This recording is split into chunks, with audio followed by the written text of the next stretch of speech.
Assalamualaikum warahmatullahi wabarakatuh.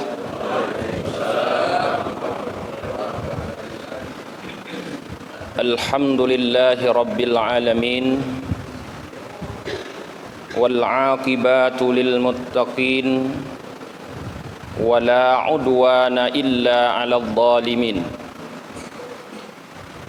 Asyhadu an la ilaha illallah wahdahu la syarika lah, wa asyhadu anna Muhammadan 'abduhu wa rasuluhu la nabiyya ba'dah. Allahumma salli wa sallim wa barik ala sayyidina Muhammad wa ala alihi wa sahbihi ajma'in, amma ba'd. Puji dan syukur senantiasa selalu kita limpahkan kehadirat Allah Subhanahu wa ta'ala atas berbagai rahmat, nikmat, petunjuk di dalam kehidupan ini, yang pada pagi hari yang berbahagia ini kita dapat hadir memenuhi undangan Allah Subhanahu wa ta'ala di masjid yang sangat mulia ini, Masjid Jabal Nur, untuk melaksanakan ubudiyah kita kepada Allah, yaitu salat subuh secara berjamaah. Salah dan salam juga selalu tak henti-hentinya kita doakan kepada Rasulullah sallallahu alaihi wasallam. Semoga terus Allah tambahkan rahmat dan sejahtera kepada beliau. Beliaulah yang menunjukkan kita, yang menyeru kita atas perintah Tuhannya, atas izin Tuhannya untuk berada pada jalan yang sekarang ini, para jemaah. Kepada para sahabat dan keluarga beliau juga kita sampaikan salah dan salam kita. Habib Imam Syekh, guru kami yang kami muliakan, para alim ulama, guru-guru kami yang tidak mungkin kami sebutkan satu persatu.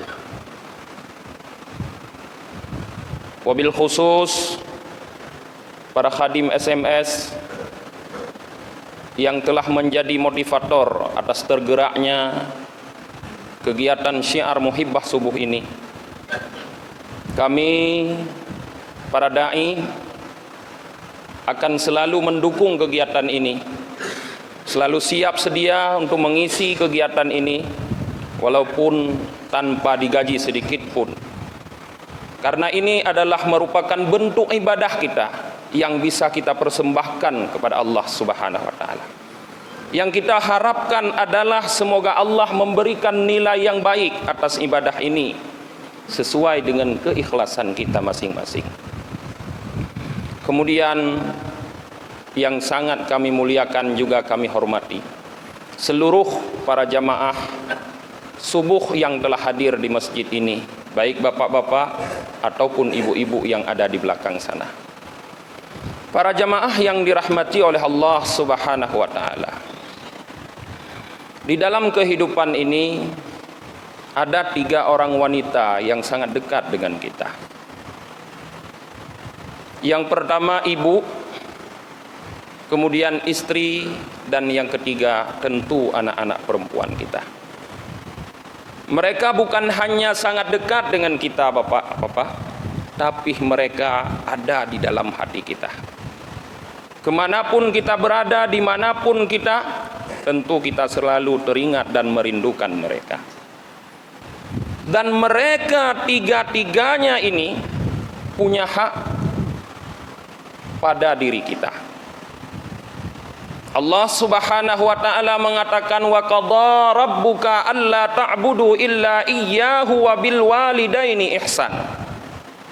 Tuhanmu telah menetapkan bahwa jangan engkau menyembah kecuali Dia, dan dengan kedua orang tuamu berbuat baiklah. Ada hak ibu-ibu kita untuk berbuat baik kepadanya. Allah juga mengatakan, wa ashiru bil ma'ruf, bergaullah dengan mereka dengan ma'ruf. Allah mengajarkan kita bagaimana kita harus bergaul dengan istri-istri kita.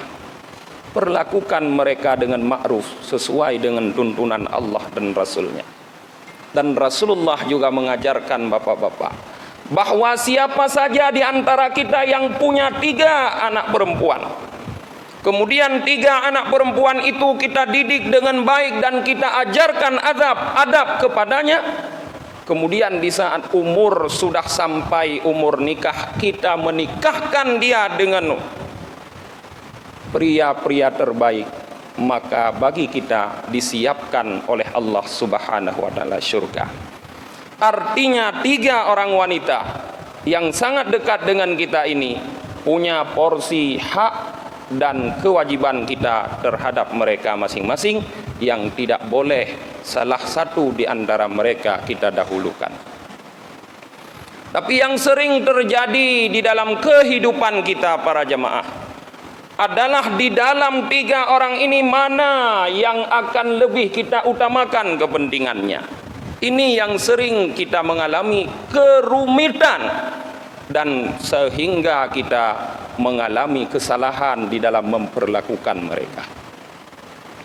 Ada orang yang lebih mementingkan istrinya daripada ibu dan anaknya. Ada juga di antara kita yang lebih mementingkan anaknya daripada ibu dan istrinya. Dan juga ada yang lebih mementingkan ibunya daripada istri dan anak. Apabila 3 orang ini bertentangan, mana yang akan kita pilih para jemaah? Mana yang harus kita utamakan? Inilah yang menjadi pertanyaan besar yang harus kita ketahui dengan benar, agar tidak ada di antara mereka yang terdalimi haknya dari kita para jemaah. Para jemaah yang dirahmati oleh Allah Subhanahu wa taala. Pada pagi ini saya hanya ingin bercerita kepada kita semua tentang satu hadis yang panjang yang diriwayatkan oleh Abban daripada Anas bin Malik, bahwa Anas berkata, "Kana fi ahdi Rasulillah sallallahu alaihi wasallam syabun yusamma Alqamah, wa kana syadidul ijtihad wa azimus sadaqah." Dulu para jemaah, kata Anas, di masa Rasulullah sallallahu alaihi wasallam ada seorang pemuda yang bernama Alqamah, sahabat Rasulullah. Beliau rajin beribadah, mungkin lebih dari kita. Kalau kita mungkin sering hadir jamaah subuh, ada yang hanya jamaah subuh saja, tapi Alqamah ini syadidul ijtihad, sungguh-sungguh dalam melakukan ibadah. Tanpa hari, tidak ada hari tanpa berjamaah bersama Rasulullah sallallahu alaihi wasallam. Azimus sadaqah, banyak sekali sedekah beliau, melebihi sedekah-sedekah kita pada hari yang berbahagia ini. Tapi tiba-tiba beliau mengalami sakit. Famarada fashtadda martuhu. Beliau mengalami sakit, kemudian sakitnya bertambah parah. Di saat sakit beliau bertambah parah para jamaah, maka istri beliau ba'asat mara'atuhu ila Rasulillah sallallahu alaihi wasallam. Istrinya mengutus orang kepada Rasulullah sallallahu alaihi wasallam untuk menyampaikan bahwa Alqamah dalam keadaan sakit dan aku ingin memberitahukan keadaannya kepadamu wahai Rasulullah. Datanglah utusan para jemaah kepada Rasulullah, lalu diberitahukan bahwa Alqamah sahabat beliau yang sangat rajin bersedekah, yang sangat kuat dalam beribadah, sedang sakit, sedang dalam keadaan naz'ah. Naz'ah itu bahasa Arab para jamaah, bahasa Aceh. Sebenarnya Aceh nggak punya bahasa itu, Pak. Karena kalau kita lihat akar katanya sama. Bahasa Aceh nada. Naz'ah bahasa Arab, nada bahasa Aceh. Lung ragu para jamaah nyan bahasa Aceh. Karena akar katanya sama. Cuma akhirnya ditukar oleh orang Aceh. Karena orang Aceh biasa mupuplu Pak kabarnya kana. Bahasa gop tabali bo danyo kaji bahasa danyo. Nada, apa itu naz'ah? Yaitu roh sudah berada di dada, mau keluar. Di atasnya lagi ghargharah, ruh sudah ada di tenggorokan. Nah, di saat Alqamah sedang naz'ah inilah istrinya mengutus utusan untuk memberitahukan kepada Rasulullah. Maka setelah diceritakan kepada Rasulullah bahwa ada sahabatnya sedang naz'ah, Rasulullah mengutus 4 orang sahabat, Bilal, Ali, Salman, dan Ammar. Kata Rasulullah kepada beliau, idhabu ila Alqamah fanduru kaifa halihi. Hai Bilal, Ali, Salman, dan Ammar, pergilah kalian ke rumah Alqamah, lihat, coba kalian lihat bagaimana keadaan Alqamah sekarang. Berangkatlah 4 orang sahabat ini, para jamaah, ke rumah Alqamah. Sampai mereka di rumah Alqamah, mereka melihat bahwa Alqamah sedang naz'ah. Maka apa yang dilakukan oleh mereka? Mereka berempat mengatakan, qalu la ilaha illallah. Mereka mentalkinkan Alqamah. Gepetalkin. Bahkan gepetalkin, para jamaah, karena mereka tahu bahwa Rasulullah mengatakan lakinu mautakum, talkinkanlah orang-orang yang akan mati di antara kalian bila ilaha illallah, dengan kalimah la ilaha illallah. Kalimah la ilaha illallah, para jemaah, adalah kalimah yang seharusnya menjadi kalimah yang terakhir yang keluar dari mulut kita. Karena Rasulullah sallallahu alaihi wasallam mengatakan, "Man kana akhiru kalamihi la ilaha illallah dakhalal jannah." Siapa saja yang akhir katanya adalah la ilaha illallah, maka dia masuk surga.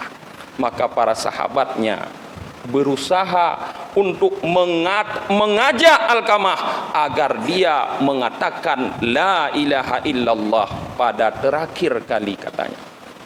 Tapi apa yang terjadi, para jemaah? Alqamah yang rajin beribadah, yang banyak bersedekah, lidahnya kaku, tidak bisa mengucapkan la ilaha illallah. Tidak bisa Alqamah mengucapkan la ilaha illallah, sehingga para sahabat semuanya susah. Bayangkan para jamaah, kalau seandainya sahabat kita hadir di saat kematiannya, kita talkinkan di telinganya dengan kalimah la ilaha illallah, tapi mulutnya tidak mau bergerak untuk mengatakan la ilaha illallah, tentu kita sebagai sahabatnya akan merasa sangat sedih. Apa yang harus kita lakukan? Kita akan mengalami kebingungan. Di saat itu juga para sahabat bingung apa yang harus dilakukan. Tapi mereka teringat bahwa mereka masih punya Rasulullah. Kalau kita tidak punya lagi Rasulullah, kemana kita akan mengadu? Mereka teringat bahwa mereka masih punya Rasulullah. Maka mereka utus Bilal. Ya Bilal, intalik ila Rasulillah. Wahai Bilal, pergilah kepada Rasulullah. Fakhbiruhu bihali Alqamah. Ceritakan kepada Rasulullah tentang keadaan Alqamah. Pergilah Bilal mendatangi Rasulullah.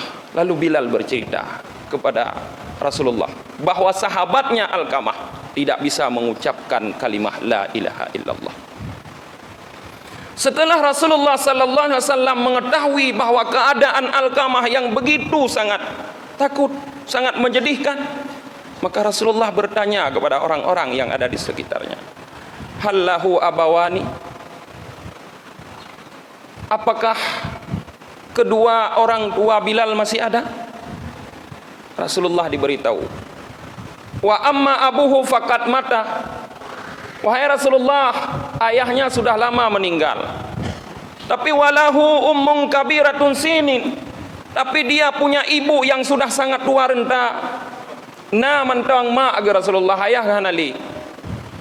Maka Rasulullah mengutus Bilal, ya Bilal, intalik ila ummi Alqamah. Wahai Bilal, pergilah ke rumah ibunya Alqamah, sampaikan salam dariku, dan kemudian katakan kepada ibu daripada Alqamah, jika kamu masih mampu untuk datang kepada Rasulullah, datanglah. Kalau tidak, maka tinggallah di rumah, biar Rasulullah yang datang kepadamu. Apa jawab dari Ibu Alqamah yang sudah sangat tua itu? Nafsi li nafsihi fida. Jiwaku untuk jiwanya adalah tebusan. Aku yang sepantasnya harus mendatangi beliau. Jadi Ibu Alqamah tidak merasa enak hati kalau harus Rasulullah yang mendatanginya. Maka beliaulah walaupun sudah sangat tua renta yang harus mendatangi Rasulullah. Lalu beliau mengambil tongkatnya, beliau berjalan dengan tertatih-tatih menuju tempat Rasulullah. Sampai Ibu Alqamah di tempat Rasulullah, para jamaah, beliau memberi salam. Assalamualaikum ya Rasulullah, dan Rasulullah pun menjawab salam, waalaikumsalam. Setelah Rasulullah menjawab salam, Ibu Alqamah masuk duduk di hadapan Rasulullah. Rasulullah bertanya, apakah engkau membenarkan aku? Jikalau engkau mendustai aku, ketahuilah bahwa aku telah diberikan wahyu oleh Allah. Kaifa halu Alqamah? Pertanyaan Rasulullah yang pertama, bagaimana keadaan Alqamah? Rasulullah ingin tahu, para jamaah, apa sebenarnya yang terjadi pada Alqamah sehingga Alqamah tidak bisa mengucapkan la ilaha illallah. Ibunya mungkin tahu. Ditanyalah kepada ibunya, kaifa halu Alqamah? Bagaimana keadaan Alqamah? Ibunya bercerita kepada Rasulullah, ya Rasulullah, kana yusalli kada wa yasumu kada. Alqamah anak saya itu dia salat macam-macam, dia puasa macam-macam, wa yatasaddaqu bi katsirin minad darahim la yadri waznuha wa adaduha. Dia banyak sekali bersedekah dengan dirhamnya yang dia sendiri tidak pernah tahu berapa berat dan jumlahnya. Jadi Alqamahnya godhat memang neko urang. Ate mau sedekah anak dia bilung-bilung ni nya. Nyona urang begahnya perle sedekah gecok lang dompet aju anak kalon-kalon ni deh. Tanyo kan tak kalon le para jemaah. Karena na yang merah, na yang biru, na yang hijau, na yang putih. Tete kalon oh na yang putih. Siap dah tarik yang putih. Tajuk sedekah. Alqamah anak kalon-kalon.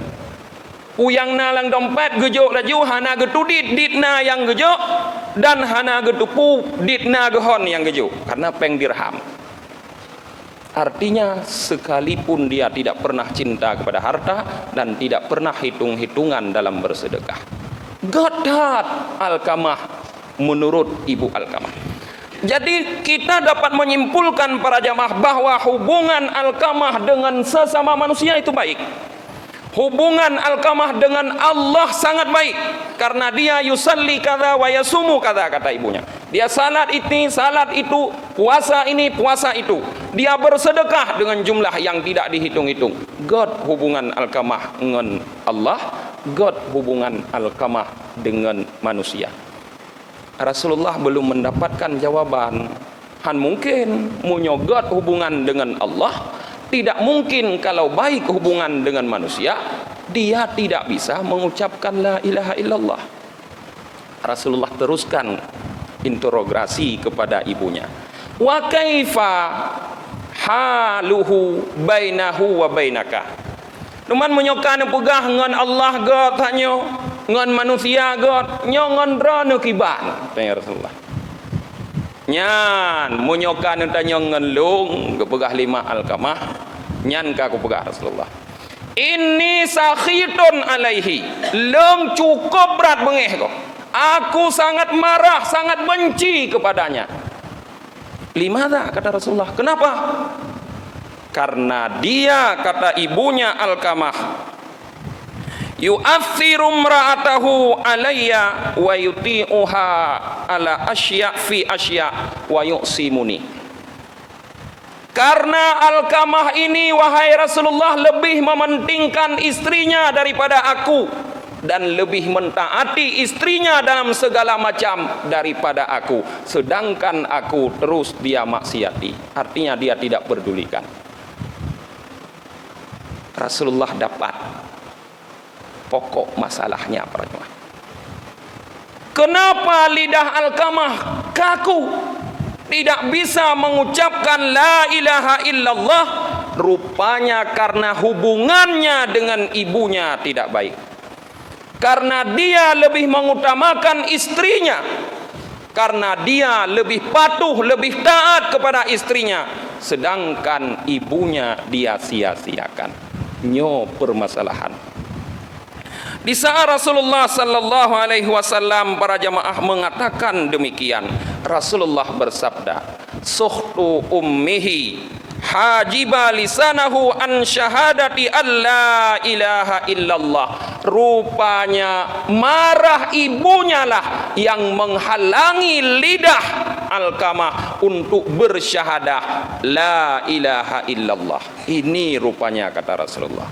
Maka Rasulullah berkata kepada Bilal, "Ya Bilal, wahai Bilal, kumpullah kayu bakar yang banyak, aku akan membakar Alqamah dengan api."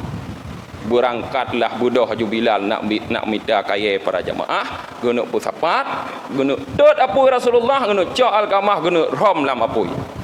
Di saat ibu Alqamah mendengar kata-kata Rasulullah yang demikian, nyo bahasa dan nyo gegertak Rasulullah, gunuk kalon ditna bungeh ge puna sayang ge membacut dalam hati. Apa munyo hanali sayang hana solusi dengko. Tapi munyona sayang bacut dalam hati mentang na solusi. Rupanya ibu Alqamah mengatakan, "Wahai Rasulullah, Alqamahnya anak agamlun, anakku, buah hatiku, buah hatelongnya Rasulullah, menyonutut di kulung. Kalau dia engkau bakar di hadapanku, wahai Rasulullah, bagaimana sedihnya hatiku." Berat sedih long Rasulullah menyonutut langsung di kulung. Maka kata Rasulullah kepada ibu Alqamah, "Ya ummal Alqamah, adzabullahi syadid wa abqa." Azab Allah nanti untuk Alqamah ini lebih parah, lebih hebat dan lebih kekal. Fa in sarraka an taghfira lahu, jika engkau mau, jika engkau suka Allah ampuni dosanya, farda anhu, ridalah terhadap Alqamah. Wahai ibu Alqamah, nyolong tut Alqamah tiga sagai mate hanali rasa. Tapi munyo Allah tut tuman urodudo, sabe-sabe Alqamah lam neraka dan azab neraka sangat pedih. Na perle begitu ampun Alqamah. Bek getut li Allah tuman anu drone bek lagi lung nu tutnyo. Munyo perle taboh sagai. Farda anhu, ridalah terhadap anakmu. Maka gebut jaro para jemaah. Ibu Alqamah mengangkat tangannya, "Asyhadullahu fi samaihi wa anta ya Rasulullah wa man hadarani." Aku persaksikan kepada Allah, kepadamu wahai Rasulullah, dan kepada siapa saja yang hadir sekarang di sini, anni qad raditu an Alqamah, bahwa aku telah ridha untuk Alqamah. Ka hanali bengeh ka ridha ma Alqamah pada Alqamah. Kun Rasulullah ba Bilal, "Ya Bilal, intalik ila Alqamah fandur hal yastati'u lisanahu biqauli la ilaha illallah." Ai Bilal cijak barmoh Alqamah cita kalon diat. Ulidah Alqamah kajut ikun la ilaha illallah. Long takut ma Alqamah ge pegah ridha kana karena malengan long tagai. Be hana mo tabar Rasulullah yu. Kena kita nyota pegot urung bagi be hana mo karena iku guci maah ge daca. Ilikut nyam berat loy mo perang. Rasulullah ge ya. Kalau dia Bilal, kajut Alqamah ikun la ilaha illallah pugalap. Kadang nyan ge pegah ridha karena malengan long padahal hana. Berangkatlah Alqamah para jemaah. Berangkatlah Bilal ke rumah Alqamah. Sampai Bilal di pintu rumah Alqamah, beliau mendengar Alqamah mengucapkan la ilaha illallah. Gede mendengar ngan punyong geh Bilal bahwa sahabat gomnyan Alqamah kagekun la ilaha illallah. Bagah-bagah Bilal geta mengurumoh. Gekun ba urang yang naik rumoh. Ya haulai suhtu ummuhu hajiba lisanahu an la an qauli la ilaha illallah wa ridha ummahu yantalik lisanahu. Hai urangnya mandumdra yang naino yang menyaksikan kematian Alqamah, ketahuilah bahwa marah ibunya lah yang menyebabkan lisan Alqamah tidak bisa mengucapkan la ilaha illallah, dan juga ridha ibunya lah yang telah membuat lisannya bisa mengucapkan la ilaha illallah. Kalau gekun la ilaha illallah famata yaumihi, maka matilah bauronyan Alqamah. Setelah Alqamah meninggal, diberitahukan kepada Rasulullah. Rasulullah datang untuk melayat. Rasulullah perintahkan para sahabatnya untuk memandikan, mengkafani, lalu beliau mensalati Alqamah. Leh Alqamah gesumayang Rasulullah gemai bakubu, gepedren Alqamah dalam kubu, gedang Rasulullah di bineh kubu perannya. Rasulullah berpidato. Nyo mungkin salah saboh dali na pidato leh sumayang jenazah. Tapi hana trik pidato Rasulullah. Bedang tanya pidato. Tanya punya hana terus dengar jum hana piyo boleh. Karena ti inang kesempatan pidato lain hana. Ya. Tiada tagai pidato Rasulullah. Pukul Rasulullah. Ya ma'syaral muhajiril wal ansar. Hai orang-orang muhajir dan ansar, kata Rasulullah. Ketahuilah, man faddala imra'atahu ala ummihi fa alaihi la'natullah wa lam yuqbal anhu sarfun wala adlun. Hai kawan-kawanku, sahabat-sahabatku dari kalangan muhajir dan ansar, kata Rasulullah, siapa saja yang lebih mengutamakan istrinya daripada ibunya, fa alaihi la'natullah, maka untuknya laknat Allah. Wala fala tuqbal, dan tidak akan diterima daripadanya sarfun wal adlun. Para ulama memaknakan sarfun wa adlun adalah al-faraid wan nafil. Sekalipun tidak akan diterima darinya ibadah fardu dan ibadah sunat. Ini terbukti dengan Alqamah. Yang ledat mengibadah, yang jumodhat ibadah sembahyang, yang jumodhat ibadah puasa, yang jumodhat ibadah sedekah. La tanfa'uhu salatuhu wa la tanfa'uhu sadaqatuhu wa ummuhu sakhitun alaihi. Tidak bermanfaat untuknya salatnya, tidak bermanfaat untuknya sedekahnya jikalau ibunya masih merasa marah kepadanya. Para jemaah, kita para jemaah tentu memiliki ibu, baik sudah meninggal ataupun masih hidup. Dan kita juga tentu memiliki istri dan anak-anak. Di saat kita bergaul dengan mereka, jangan sekali-kali kita mengutamakan istri-istri anak-anak kita dari ibu-ibu kita. Munyokun katanya para jemaah, purumoh jut tamita lain, tapi mak deh hanapat tamita lain. Mate maknyan hana mak lain, bungeh maknyan hana mak lain, tapi mate purumohnya uronyo singoh tam kawin lain. Bungeh purumohnya uronyo singoh tamita lain. Nyo mungkin hana populer ba ibu-ibu ceramah uronyo, tapi hana pupu ibu. Hana populer apabila ibu-ibu menempatkan dirinya sebagai istri, tapi apabila ibu-ibu tahu menempatkan dirinya sebagai ibu, sebagai mama, populer sekali ceramahnya orangnya. Gedepu kiban anak gopnya, anak agam terhadap gopnya. Karena ada di antara ibu-ibu ini juga yang disia-siakan oleh anak laki-lakinya. Tapi mungkin sering ibu-ibu hana terpikir kenanya berpikir promo. Nobek tampai gara-gara tengku ceramah orangnya bajai-bajai baru hanggap loli kamu. Wahai ibu-ibu, kalau anda sayang kepada suami-suami anda yang ada di depan anda ini, anda mau mereka masuk surga, ajaklah mereka, doronglah mereka untuk berbakti kepada ibu mereka, untuk mengutamakan ibu mereka. Menyona ke belah bajai baru gerona netanyong ke mak kali ni belah golom munyo golom nek belah le ke mak hanlung tim thuk bajai baru munyo ke mak golom belah ya pakat mak tak belah bajai baru tanya sama-sama. Dorong ibu anda untuk melakukan paling kurang sama seperti apa yang dilakukan kepada anda. Paling kurang suami Anda bisa memberikan kepada ibunya apa yang diberikan kepada Anda. Paling kurang. Dan jikalau bisa lebih besar, lebih banyak daripada apa yang dilakukan, yang diberikan kepada Anda ibu-ibu. Kalau memang cinta yang Anda ucapkan dulu sebelum Anda menikah dengannya masih tulus sampai dengan sekarang. Yang takut hanali ya ternyata. Rojih cinta. Aku cinta padamu kan jamun tengah. Cina pandai nak tom dong.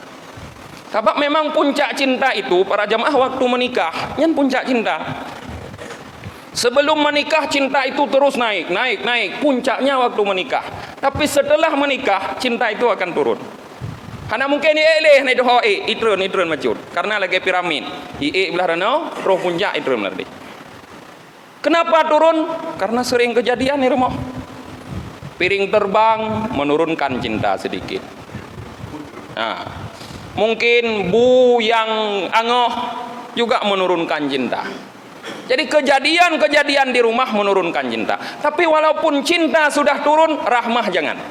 Bukankah Allah mengatakan, wa ja'ala bainakum mawaddatan wa rahmah. Allah tidak menjadikan hanya mawaddah di antara hubungan kita dengan istri kita para bapak-bapak.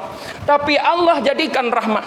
Kalau cuma Allah jadikan mawaddah, rasa cinta karena sesuatu, karena fisik dan sebagainya, sungguh hari ini kita akan semua meninggalkan istri. Sungguh istri akan meninggalkan kita suami. Fisik katanya mana gak leh, ngigo kabeh redu. Tho gala alam. Oh gak putih, ada putih mantap boh gak lah nyolah dom putih lah dom hitam. Anak tahu gak leh. Urung drong nanti urina. Tapi Allah jadikan rahmah. Walaupun mawaddahnya sudah berkurang, tapi rahmahnya jangan berkurang. Maka ibu-ibu dukung bapak-bapak ini untuk berbakti kepada ibunya.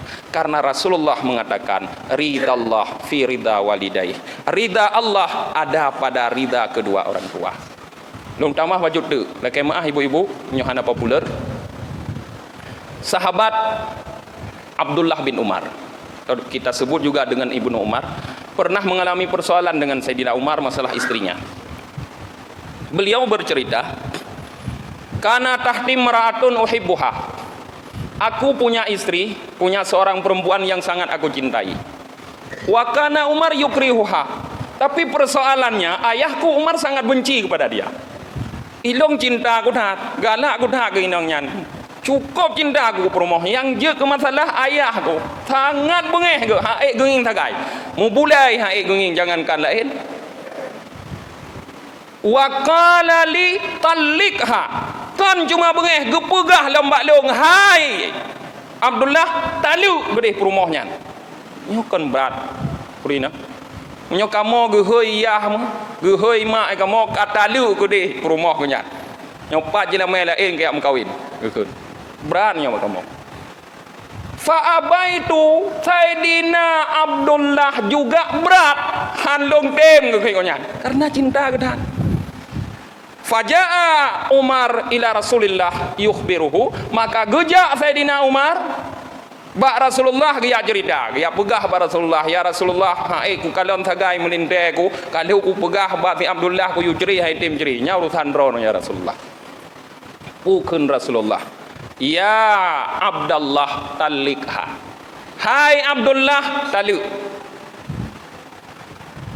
Apa yang dikatakan oleh Rasulullah juga sangat memperjelas kepada kita para jemaah bahwa kita harus lebih menuruti ibu atau orang tua daripada istri.